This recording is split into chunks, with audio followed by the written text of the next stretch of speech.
आज जो 10 लाख का सूट और 5 लाख का बूट और 1.5 लाख का घोड़ी और 1.5 लाख का चश्मा पहन लिया, कहता है फक्कर फकीर, मेरा क्या है, मैं तो झोला उठाऊंगा चला जाऊंगा। तो जाते क्यों नहीं है? चले जाते। उन्होंने दोंख वाला बाबा रामदेव का आपकी अदालत में कह रहा 25-30 रुपये पेट्रोल चाहिए कि नहीं चाहिए, तो क्या मिल रहा है 25-30 रुपये पेट्रोल? पूरी की पूरी मीडिया बदनाम हो गई। ये तो तवाइफ के कोठे पर जैसे मुजरा गाती है ना, ऐसे ऐसे मुजरा गा रहे, तो घाघरा चोली पहन के गाइए ना भाई।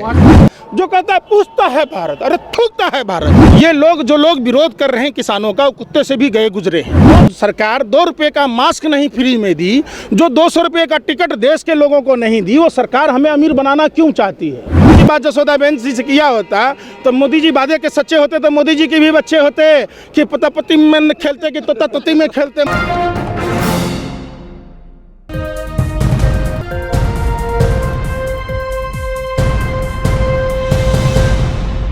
पंकज जी, अब तो अनुमति मिल गई है, अब क्या लग रहा है कि सरकार मान जाएगी? अब एक बात बताइए, आप क्या चाहते हैं कि अनुमति नहीं मिले? बाबा साहब अम्बेडकर ने जो संविधान में अधिकार दिया, आखिर सरकार क्यों डरी हुई थी?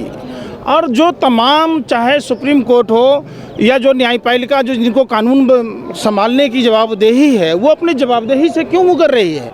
देश का अन्नदाता किसान भाई, अगर राष्ट्र के गौरव जो हमारा लाल किला है और हमारा जो राष्ट्रीय ध्वज है, अगर उसको लेकर पैरेड करना चाहता है, तो इसमें किसी को आपत्ति क्यों है? ये सवाल है ना। हम तो तिरंगा लेके जाना चाह रहे हैं और अपने हक की लड़ाई लड़ रहे हैं, तो उसमें कौन है जो मना कर रहा है, कौन खलल डाल रहा है? ये इन सभी बातों पर ध्यान देने की ज़रूरत है और इस पर कोई ज़्यादा चिंता करने की ज़रूरत ही नहीं है। हम लोग तो शांतिपूर्ण तरीके से 2 महीने से अधिक से आंदोलन कर रहे। आपने कभी कुछ देखा? तो फिर आप क्यों कानून का वो लेके आप उसको दबाना चाह रहे, कुचलना चाह रहे? जब गोरे अंग्रेजों ने नहीं कर पाया, तो ये काले चोरों को ज़रूरत क्या पड़ी है? अच्छा, कल जिस तरीके से सिंघू बॉर्डर पर एक लड़का पकड़ा गया और उसने फिर बाद में प्रेस कॉन्फ्रेंस में बयान दिया कि हमें तैयार किया जा रहा है, तो लॉ एंड ऑर्डर तो पहले से ही खराब कर दी गई है। देखिए, जिस साजिश, षड्यंत्र और प्रयोग के तहत किसान आंदोलन को बदनाम करने की कोशिश की गई और कमज़ोर करने की कोशिश की गई, पूरा देश इस बात को नकार चुका है। आपने देखा होगा, जाति के नाम पर, धर्म के नाम पर, भाषा और प्रांत के नाम पर किस तरीके से किसानों को मतलब इतने गंदे गंदे शब्दों का प्रयोग कर आंदोलन को कुचलने की कोशिश की गई। पूरा देश एक है, कश्मीर से कन्याकुमारी तक भारत एक था, एक है और एक रहेगा। ये पूरे देश की लड़ाई है। क्या तैयारी है 26 जनवरी की आपकी? 26 तारीख को पैरेड होगा, हम राष्ट्रीय ध्वज का सम्मान करेंगे, लेकर जाएंगे, अपने हक की लड़ाई लड़ेंगे। तो इसमें तैयारी की कोई बात नहीं है, दिल से जा रहे हैं ना। कोई वो तो है नहीं कि आपको आपत्ति हो रही है और भाजपा के लोगों को आपत्ति हो रही है। आप पत्रकारों को तो सरकार को उससे सवाल पूछना चाहिए कि भारत के लोग अगर भारत का राष्ट्रीय ध्वज लेके नहीं जाएंगे तो क्या लेकर जाएंगे भाई? क्यों आपत्ति हो रही है? क्या राष्ट्रीय ध्वज का सम्मान करना पाप है, कोई जुर्म है? ये किसने कहा? तो इसको तो प्रधानमंत्री को, जो सत्ता में बैठे लोग हैं, हुक्मरान हैं, जो अफसर हैं, जो कानूनविद हैं, जिनको कानून को रक्षा करने की जवाबदेही है। आपने देखा होगा जो बाइडेन को, जिस अश्वेत पुलिसकर्मी की मौत हो गई, उनके बच्चों के सामने घुटने टेक कर उन्होंने उसका अभिवादन किया, उनसे माफ़ी मांगी। तो हमारे देश में हमारे देश के नेता जो हमारे ही वोट से चुनाव जीतते हैं और महत्वपूर्ण पदों पर बैठते हैं, हमारे ही टैक्स के पैसों से वेतन और भत्ता लेते हैं, उन नेताओं को मिर्ची क्यों लगी है? मतलब दाल में काला नहीं है, पूरी दाल काली है। ये पूरी कहानी जो मनगढ़ंत कहानियां हैं, समझिए। जिस समय कोरोना के बारे में संज्ञान लेना था, उस समय ट्रंप की गुलामी कर रहे थे। उस समय व्यापम घोटाला वाले आटा चोर कंस मामा की सरकार बनाने में मशगूल थे। जानबूझकर देश को खोखला बनाया जा रहा है। एक बात बताइए, गरीब रथ में आदमी चढ़ेगा तो कोरोना हो जाएगा, और राजधानी स्लीपर में जहां फ्लेक्सिबल रेट है वहां कोरोना नहीं होगा, बसों में कोरोना नहीं होगा। और जो लोकल ट्रेनें हैं, जो स्लीपर क्लास की बोगियां हैं, 800 फीट की स्लीपर क्लास भी आती है और राजधानी शताब्दी की भी आती है, उसमें 2500-3000 रुपये तक वसूले जाते हैं, तो उसमें कोरोना नहीं होगा। मतलब देश की संस्थाओं को जानबूझकर डुबोने की जो साजिश है। आप दिल्ली में देख रहे होंगे ना, सिर्फ किसान ही प्रभावित नहीं है, युवा पीढ़ी प्रभावित है, रोजगार के अवसर खत्म हो गए, नोटबंदी से लोगों की स्थिति खराब हो गई, जीएसटी से व्यापारी भाइयों की स्थिति खराब हो गई। अब तो देश लेकिन अभी एक सर्वे आया था, उसमें तो यही बताया गया कि प्रधानमंत्री अभी भी लोकप्रिय है। कौन करता है सर्वे? अरे हो जाए तो अभी अरे पत्रकार महोदय सुनिए, लोकतंत्र के चौथे स्तंभ कहे जाने वाले मीडिया के पत्रकारों को जंग खा गया है, दीमक खा गई है, पूरी तरीके से खोखला है। जब दैनिक भास्कर के प्रमुख को राज्यसभा का सदस्य बनाया जाएगा तो आप क्या सोचते हैं दैनिक भास्कर वाले हमारी खबर को दिखाएंगे? जब देश का लुटेरा जिसने यस बैंक में डकैती डाली, भाजपा का सांसद सुभाष चंद्रा जो जी न्यूज़ का मालिक है, तो आप क्या उम्मीद करते हैं कि जी न्यूज़ वाला हमारी खबर दिखाएंगे? जो कहता है पूछता है भारत, अरे थूकता है भारत। रिपब्लिक भारत का पार्टनर जो है अर्नब गोस्वामी, उसको ये कैसे पता चलता है बालाकोट की घटना से पहले? पुलवामा की घटना में जश्न मना रहा होता है। कौन है अर्नब गोस्वामी का दोकरी जो लुच्चा लफंगा पत्रकार है, नफरती चिंटू दीमक की तरह जो देश को चाट रहा है, उसका पार्टनर कौन है? आप भी पत्रकारिता करते हैं ना। बीपीएल का मालिक भाजपा का राज्यसभा सदस्य राशिद शेखर का पार्टनर है, तो क्या हमारी और आपकी खबर दिखाएगा? नहीं दिखाएगा। ये लोग सरकार की दलाली में इतने मशगूल हैं। जो रजत शर्मा 2.25 लाख वाला बाबा रामदेव का आपकी अदालत में कह रहा 25-30 रुपये पेट्रोल चाहिए कि नहीं चाहिए, तो क्या मिल रहा है 25-30 रुपये पेट्रोल है? तो लेकिन 200 रुपये का गैस सिलेंडर मिल रहा है। काला धन की बात कर रहा था कि इतने नोटों की गड्डी लग जाएगी 500,000 रुपये की कि लोग स्वर्ग में सीढ़ी लगाकर नीचे चढ़ भी जाएंगे, ऊपर से उतर भी जाएंगे। तो उतर रहा है आदमी। 200 रुपये की सिलेंडर मिल रही है। हर ग्राम पंचायतों को 200 करोड़ रुपये देने की बात कर रहा था, हो रहा था। क्या कर रहा है 2.25 लाख वाला बाबा रामदेव? जो सलवार पहन के भाग गया हो गया अमीर, और जो अंग्रेजों से माफ़ी मांग लिया हो गया वीर, और जो 10 लाख का सूट और 5 लाख का बूट और 1.5 लाख का घोड़ी और 1.5 लाख का चश्मा पहन लिया, कहता है फक्कर फकीर, मेरा क्या है, मैं तो झोला उठाऊंगा चला जाऊंगा। तो जाते क्यों नहीं है? चले जाते। आपके चले जाने से पूरा देश खुशहाल होगा। जैसे जसोदा बेन जी के मांग में सिंदूर भरा, 18 साल की उम्र में शादी की प्रधानमंत्री ने। आप देखिए भरी जवानी घूट घूट कर मरती रही। आप महिला पत्रकार हैं, वैसा पति कोई नहीं चाहेगा, वैसा दामाद कोई नहीं चाहेगा, वैसा बहनोई कोई नहीं चाहेगा। आप समझिए, जो अग्नि के साथ फेरे लिए, 7 कसमें खाई। हिंदू धर्म में 16वां संस्कार होता है शादी। 7 जन्म जीने मरने की कसम खाया, एक जन्म में ही साथ छोड़ दिया, तो देश का किसान को क्या करेगा? वो उसका वादा पूरा होगा? गोरे अंग्रेज नहीं रोक पाया, देश आज़ादी की लड़ाई लड़ा और देश जीत गया। तो ये काले चोरों के बस की बात है, जो गोरे अंग्रेजों की दलाली और मुखबरी कर रहा था, जो तलबे चाट रहा था। कौन है सावरकर जो 60 रुपया महीना पेंशन खाता था? गोरे अंग्रेज का उसका जीजा और फूफा लगता था जो 60 रुपया महीना देता था। आप में जितना दम है आप लगा लीजिए, हम सैलाब को आप नहीं रोक पाइएगा। पूरे देश से जो जन सैलाब उमड़ा है, हम लोग पैदल चल देंगे। नहीं है पेट्रोल डीजल मिलेगा तो। आप गोबर खाते हैं कि रोटी खाते हैं?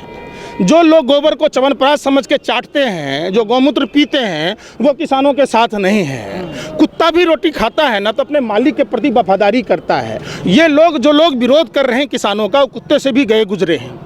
समझिए, सीधा सा बात है। जो रोटी खाएगा और रोटी की अहमियत को समझेगा। हम रोटी खाते हैं, हम गोबर नहीं खाते हैं। वो वही लोग हैं जो गोबर को च्यवनप्राश समझ के चाट रहे हैं। 100 करोड़ की आबादी में कितने करोड़ किसान के समर्थन में लोग हैं अभी? देश की आज़ादी में कितने लोग आज़ादी के दीवाने थे?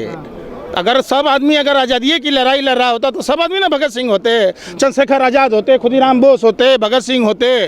तो देश आज़ादी की दूसरी लड़ाई लड़ रहा है। आप ये कह के आंदोलन को बदनाम मत कीजिए, आंदोलन को कमज़ोर मत कीजिए। सभी लोग एक साथ, एक स्वर में, एक कदम ताल से किसानों के साथ खड़े हैं। बहुत कम लोग हैं जो गोरे अंग्रेजों की दलाली और मुखबरी करता था, जमींदार बनता था, राजा रजवाड़ा बनता था।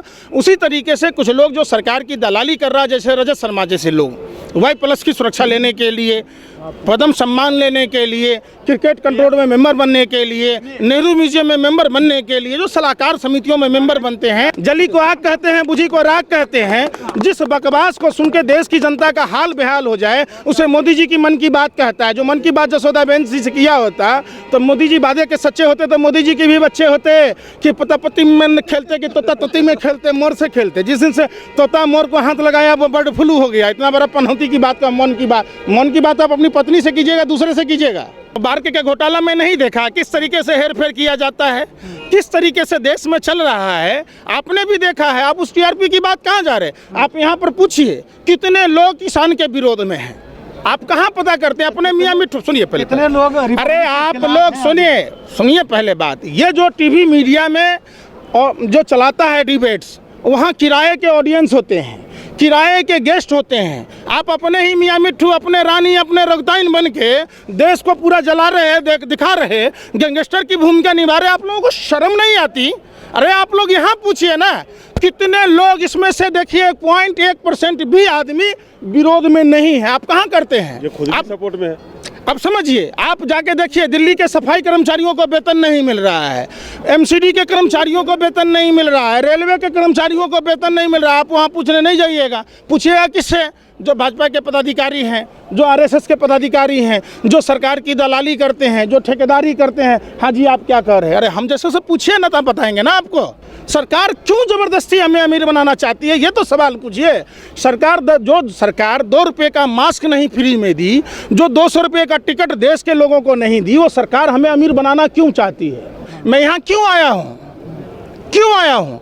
चूँकि हमारे जो तकलीफ़ें हैं उसको आपके सामने रखने आया ना, नहीं तो मैं घर में भी सोया होता ही, ठंड में क्यों आता? आप समझिए, पत्रकारिता करते हैं साहब, आप बिहार घूमते हैं, 4 आदमी को बिहार का बैठा लिए, कहाँ है मुच्छर जीडी बख्शी? बैठ जाता है, भाव कहता है। अरे तो पंजाब हरियाणा में खेत में पराली जलेगा, पश्चिम उत्तर प्रदेश में खेत में पराली जलेगा, तो आपको दिखाई दे देता है, सैटेलाइट को दिखाई दे देता है। ये सैटेलाइट नहीं दिखाया कि पुलवामा में कब वो कार आई, वो कार किसकी थी, कार का नंबर क्या था, जिसमें 300 किलो से ज़्यादा RDX और जेलेटिन था। सैटेलाइट ये नहीं बताया कि अरुणाचल। फिर बात सुनिए, पूरी बात। अरे आखिरी सवाल तो तब न होगा जब पूरी बात सुन। फिर गलत बात। अरुणाचल प्रदेश के तापिर गांव लोकसभा सदस्य, भाजपा का प्रदेश अध्यक्ष, अंतरात्मा की आवाज़ पर कहा था लोकसभा चुनाव के पहले, तो अरुणाचल में चाइना ने अपना गांव बसा लिया, नहीं पता चला है? आप एक बात बताओ, गलवान में कब चाइना घुस गया, नहीं बताया। किसान का सब, आप लोगों को क्या होता है ना, देखिए आप लोग बने, क्या बोलूँ, पत्रकार हैं, इज्जत करते हैं, लेकिन उस आवारा कुत्ते की तरह हैं। पहले सुनिए, अरे सुनिए, हम लोग अगर यहाँ पर कोई आके हमको, हमारी संवेदना देख के हमको कोई अगर गाजर का हलवा खिलाता दिखता है, अब तक 60 दिनों से अधिक के बाद हमारे कितने किसान भाई शहीद हो गए। ये हत्या मौत नहीं है, ये हत्या है जो सरकार के द्वारा प्रायोजित है। अगर सरकार मान ली होती तो ये मौतें नहीं होती। आपको नहीं दिखाई देता। हम कितने कष्ट में ठिठुरती ठंड में यहाँ बैठे हैं, ये आपको दिखाई नहीं देता। हम अपने घर की सारे खुशी चैन छोड़ कर आए हैं, वो आपको दिखाई नहीं देता। हमारी संवेदनाएं नहीं दिखाई देती। कहाँ है मानवाधिकार आयोग वाले लोग? कहाँ है लोकतंत्र की दुहाई देने वाले लोग? जो लोग अर्नब गोस्वामी की गिरफ्तारी पर लोकतंत्र खतरे में, लोकतंत्र की दुहाई दे रहे थे, आज हमारे ही देश के किसान भाई सड़कों पर हैं, तो लोकतंत्र खतरे में नहीं है। कितनी बेशर्मी आप लोग करते हैं।